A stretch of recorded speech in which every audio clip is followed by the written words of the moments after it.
I'm not a morning person. Dedicated to being passionate about it. Bodybuilders have become more lazy. People have always thought I lift fake weights. Iran and the United States. You take responsibility for that.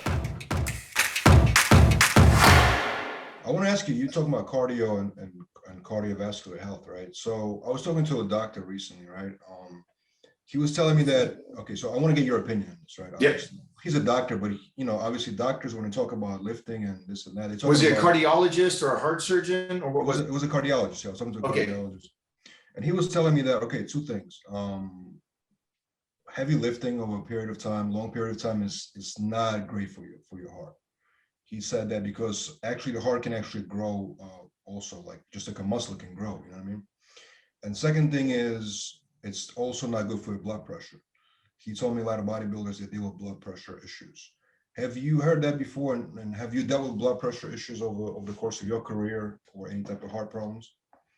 No, I haven't. And I got a phone yesterday with an interview with a cardiologist, one of the biggest heart surgeons out of Tennessee. Mm-hmm. One thing he talked about was the aspect of weightlifting was good for you.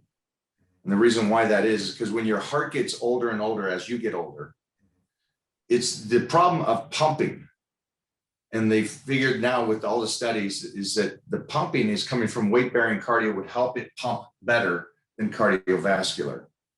Than basic cardiovascular in the sense of going out and jogging a marathon. And then you go back and forth. Well, you talked to a cardiologist and I did. He says it's not good for you. My guy said it was great for you. So then I kind of analyze it and go, some of the guys that I know from the old days, Steve Davis, and these other guys from Golds that, 75, 80 years old, they're moving better than everybody else in that age. They're healthy at that age. Is there an abuse to it? Yeah, I think so. And I think, like anything, it's an abuse. But then you also look at the other side and you see marathon runners drop dead from heart attacks at 35 and 40 years old. Wait a minute, this guy, he's running marathons. Why is he dropping dead? So I think life is one of those things that it's just, some people are prone to it and some people aren't. George Burns lives until what? Drinking alcohol, smoking cigars, and having parties. So 100 and something, and we know other guys, you and I do, in their late 20s, mid 30s, dying of heart attacks. Yeah. What about blood pressure? Your blood pressure was great your whole life? My blood, yeah, I'm extremely healthy, and we just did a video on that. So in our family, I lost my dad from prostate cancer and stuff, and we just went and got tested and did the whole thing and everything. I'm a healthy cat. Good. I'm a healthy cat, but I think that I do the least amount of work in the gym, but still get better. So I stay on a diet that I can stay with all year. I do cardio periods of time to get sliced and then back off. So I'm not destroying the body. Like, as well as I do, most people go in there and just go crazy. 2-3 hours of training. They're doing everything. They're loading up so many calories. They're doing all this stuff over an extreme. And so it's a hard judgment to go, wait a minute, the marathon runner dies and then we got pro bodybuilders dying. So I don't know who's right. All I do know is this.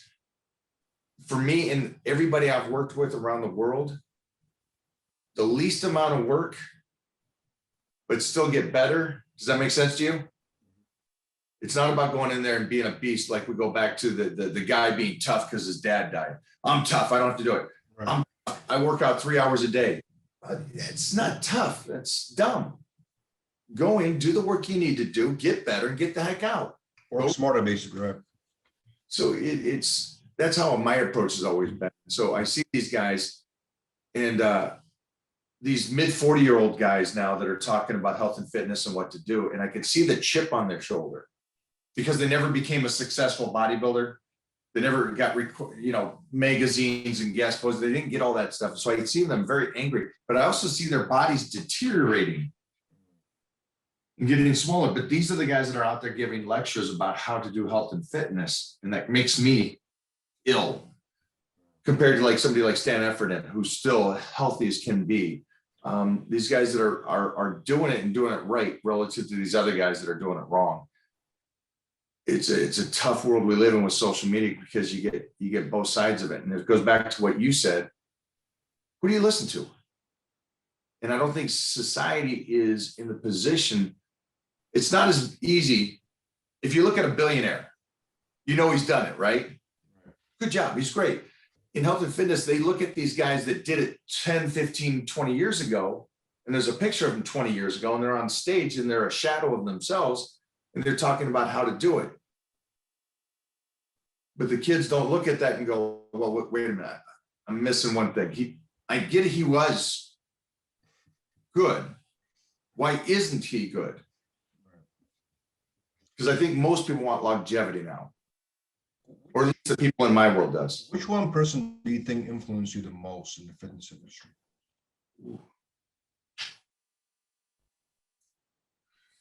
I think it was like Arnold and Bruce Lee, from outside sources that pushed me. Because as soon as I looked at the magazines and watched Bruce Lee and Arnold, I was like, I'm done. But I think the closest people to me was people like Jeff Magruder, which most of your listeners won't know, but he was the first guy to bench 605 at 242. And he was my coach when I was 11, 12, 13. So that whole crew of the Magruders, I think, influenced me to believe that I was different than everybody else and love that.